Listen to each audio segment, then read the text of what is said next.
নমস্কার। প্রথমে জানাই শুভ নববর্ষের শুভেচ্ছা ও অভিনন্দন। রবীন্দ্রনাথ ঠাকুরের জন্মদিন উপলক্ষে গল্পের আসরের সদস্যরা নিয়ে এসেছে রবীন্দ্রনাথ ঠাকুরের লেখা একটি ছোট্ট গল্প, বলাই।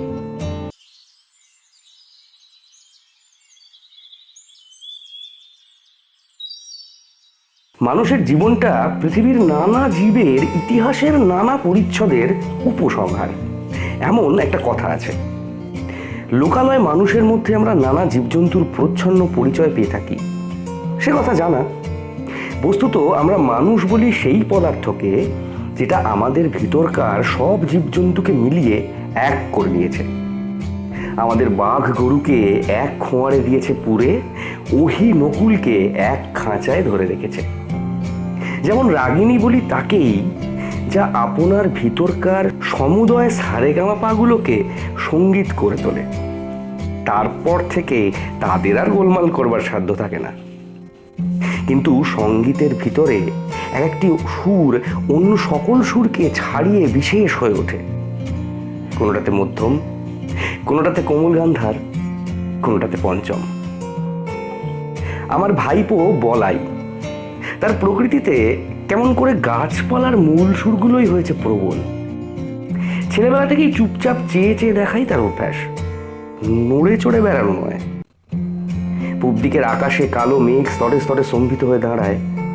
ওর সমস্ত মনটাতে ভিজে হাওয়া যেন শ্রাবণ অরণ্যের গন্ধ নিয়ে ঘনিয়ে ওঠে।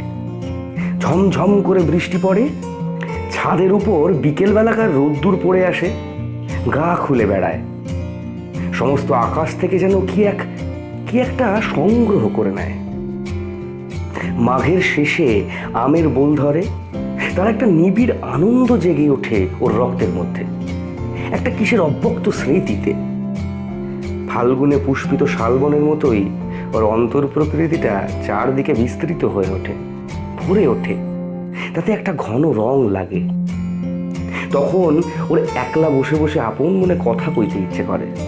যা কিছু গল্প শুনেছে সব নিয়ে জোড়া তাড়া দিয়ে। অতি পুরনো বটের কোটরে বাসা বেঁধে আছে যে এক জোড়া অতি পুরনো পাখি, ব্যাঙ্কমা ব্যাঙ্কবি, তাদের গল্প। ওই ড্যাবা ড্যাবার চোখ মেলে সর্বদা তাকিয়ে থাকা ছেলেটা বেশি কথা কইতে পারে না, তাই ওকে মনে মনে অনেক বেশি ভাবতে হয়। ওকে একবার পাহাড়ে নিয়ে গিয়েছিলাম। আমাদের বাড়ির সামনে ঘন সবুজ ঘাস পাহাড়ের ঢাল বেয়ে নিচে পর্যন্ত নেমে গিয়েছে। সেইটে দেখে আর ওর মন ভারী খুশি হয়ে ওঠে। ঘাসের আস্তরণটা একটা স্থির পদার্থ তা ওর মনে হয় না। ওর বোধ হয় যেন ওই ঘাসের পুঞ্জ একটা গড়িয়ে চলা খেলা, কেবলই গড়াচ্ছে। প্রায়ই তারই সেই ঢালু বেয়ে ও নিচেও গড়াতো, সমস্ত দেহ দিয়ে ঘাস হয়ে উঠত। গড়াতে গড়াতে ঘাসের আগায় ওর ঘাড়ের কাছে সুরসুরি লাগতো, আর ও খিলখিল করে হেসে উঠত। রাত্রে বৃষ্টির পরে প্রথম সকালে সামনের পাহাড়ের শিখর দিয়ে কাঁচা সোনা রঙের রোদ্দুর দেবদারু বনের উপরে এসে পড়ে। ও কাউকে না বলে আস্তে আস্তে গিয়ে দেবদারু বনের নিস্তব্ধ ছায়াতলে একলা অবাক হয়ে দাঁড়িয়ে থাকে। গা ছমছম করে। এইসব প্রকাণ্ড গাছের ভিতরকার মানুষকে যেন দেখতে পায়। তারা কথা কয় না, কিন্তু সমস্তই যেন জানে। তারা সব যেন অনেক কালের দাদা মশায়, এক যে ছিল রাজাদের আমলের। ওর ভাবে ভোলা চোখটা কেবল যে উপরের দিকেই তা নয়। অনেক সময় দেখেছি ও আমার বাগানে বেড়াচ্ছে, মাটির দিকে কি খুঁজে খুঁজে। নতুন অঙ্কুরগুলো তাদের কোঁকড়ানো মাথাটুকু নিয়ে আলোতে ফুটে উঠছে, এই দেখতে তার ঔৎসুক্যের সীমা নেই। প্রতিদিন ঝুঁকে পড়ে পড়ে তাদেরকে যেন জিজ্ঞাসা করে, তারপর তারপর তারপর তারা ওর চির অসমাপ্ত গল্প। সদ্য গজিয়ে ওঠা কচি কচি পাতা, তাদের সঙ্গে ওর কি যে একটা বয়স্য ভাব, তাও কেমন করে প্রকাশ করবে। তারা ওকে কি একটা প্রশ্ন জিজ্ঞাসা করবার জন্য আঁকুপাকু করে। হয়তো বলে, তোমার নাম কি? হয়তো বলে, তোমার মা কোথায় গেল? বলাই মনে মনে উত্তর করে, আমার মা তো নেই। কেউ গাছের ফুল তোলে, এইটে ওর বড় বাজে লাগে। আর কারো কাছে ওর এই সংকোচের কোনো মানে নেই, এটাও সে বুঝেছে। এই জন্য ব্যথাটা লুকোতে চেষ্টা করে। ওর বয়সের ছেলেগুলো গাছে ঢিল মেরে মেরে আমলকি পারে, ও কিছু বলতে পারে না, সেখান থেকে মুখ ফিরিয়ে চলে যায়। ওর সঙ্গীরা ওকে খেপানোর জন্যে বাগানের ভিতর দিয়ে চলতে চলতে ছড়ি দিয়ে দুপাশের গাছগুলোকে মারতে মারতে চলে। ফস করে বকুল গাছের একটা ডাল ভেঙে নেয়। ওর কাঁদতে লজ্জা করে, পাছে সেটাকে কেউ পাগলামি মনে করে।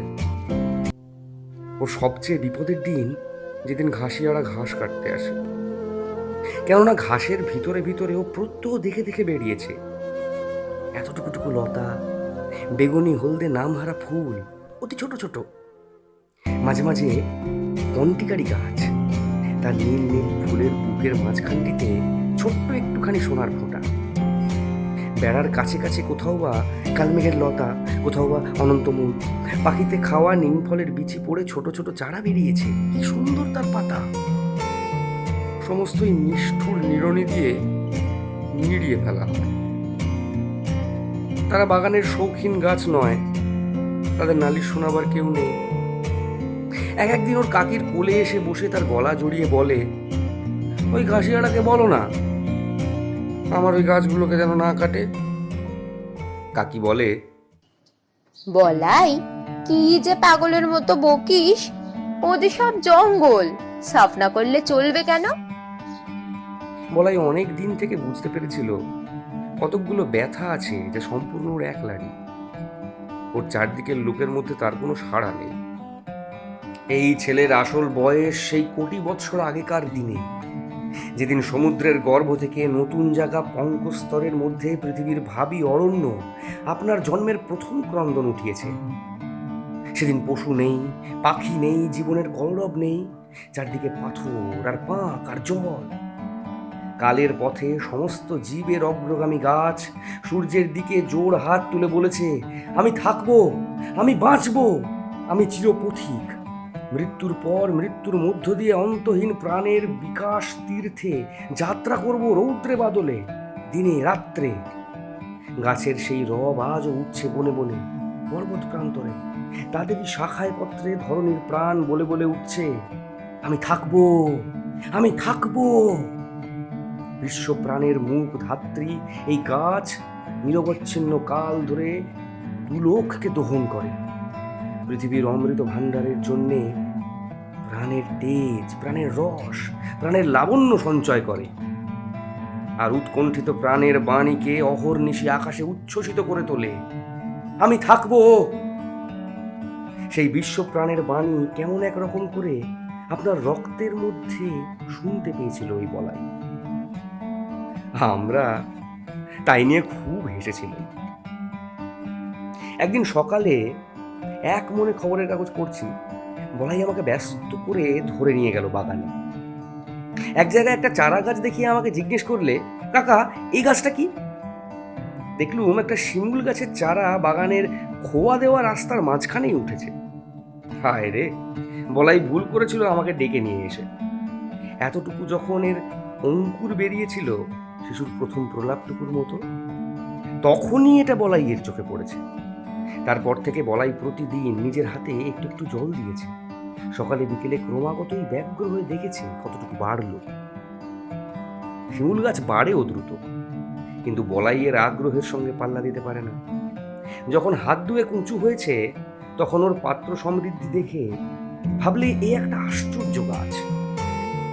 শিশুর প্রথম বুদ্ধির আভাস দেখা মাত্র মা যেমন মনে করে আশ্চর্য শিশু, বলাই ভাবলে আমাকেও চমৎকৃত করে দেবে। আমি বললুম, মালিকে বলতে হবে এটা উপড়ে ফেলে দেবে। বলাই চমকে উঠল, এ কি দারুণ কথা। বললে, না কাকা, তোমার দুটি পায়ে পড়ি, উপড়ে ফেলো না। আমি বললুম, কি যে বলিস তার ঠিক নেই, একেবারে রাস্তার মাঝখানে উঠেছে, বড় হলে চারদিকে তুলো ছড়িয়ে অস্থির করে দেবে। আমার সঙ্গে যখন পারলে না, এই মাতৃহীন শিশুটি গেল তার কাকির কাছে। কোলে বসে তার গলা জড়িয়ে ধরে ফুপিয়ে ফুপিয়ে কাঁদতে কাঁদতে বলল, কাকি তুমি কাকাকে বারণ করে দাও, গাছটা যেন না কাটেন। উপায়টা ঠিকই ঠাউরেছিল। ওর কাকি আমাকে ডেকে বললে, ওগো শুনছো, আহা ওর গাছটা রেখে দাও, রেখে দিলুম। গোড়ায় বলাই না যদি দেখাতো তবে হয়তো ওটা আমার লক্ষ্যই হতো না, কিন্তু এখন রোজই চোখে পড়ে। বছর খানেকের মধ্যে গাছটা নির্লজ্জের মতো মস্ত বেড়ে উঠল। বলাইয়ের এমন হলো, এই গাছটার পরেই তার সবচেয়ে স্নেহ। গাছটাকে প্রতিদিনই দেখাচ্ছে নিতান্ত নির্বোধের মতো। একটা অজায়গায় এসে দাঁড়িয়ে কাউকে খাতির নেই, একেবারে খাড়া লম্ব হয়ে উঠেছে।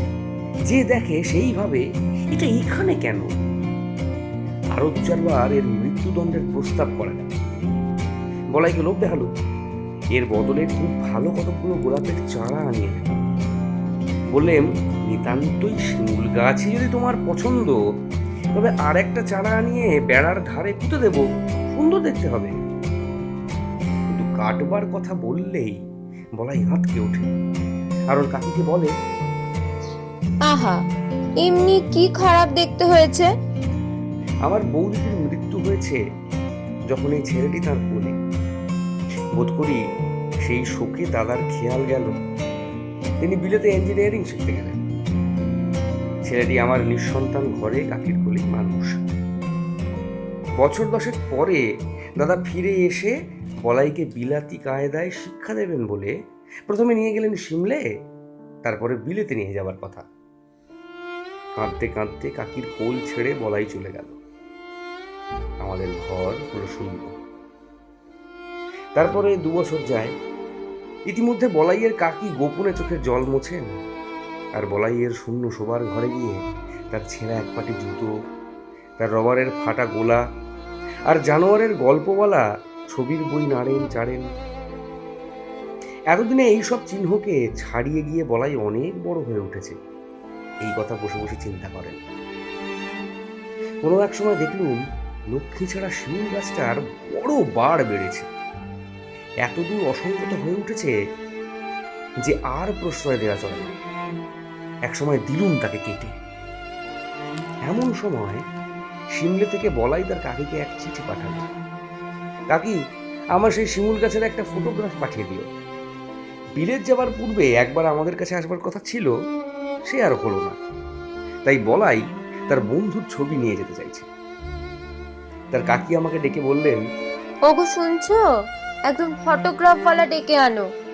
জিজ্ঞেস করলুম কেন? বলাইয়ের কাঁচা হাতের লেখা চিঠি আমাকে দেখতে দিলেন। আমি বললাম, সে গাছ তো কাটা হয়ে গিয়েছে। বলাইয়ের কাকি 2 দিন অন্ন গ্রহণ করলেন না, আর অনেক দিন পর্যন্ত আমার সঙ্গে একটি কথাও কননি। বলাইয়ের বাবা ওকে তার কোল থেকে নিয়ে গেল, সে যেন ওর নারী ছেড়ে। আর ওর কাকা তার বলাইয়ের ভালোবাসার গাছটিকে চিরকালের মতো সরিয়ে দিল। তাতেও ওর যেন সমস্ত সংসারকে বাঁচল, তার বুকের মধ্যে ক্ষত করে দিল। এই গাছ যে ছিল তার বলাইয়েরই প্রতীক, তারই প্রাণের দুশ্মন।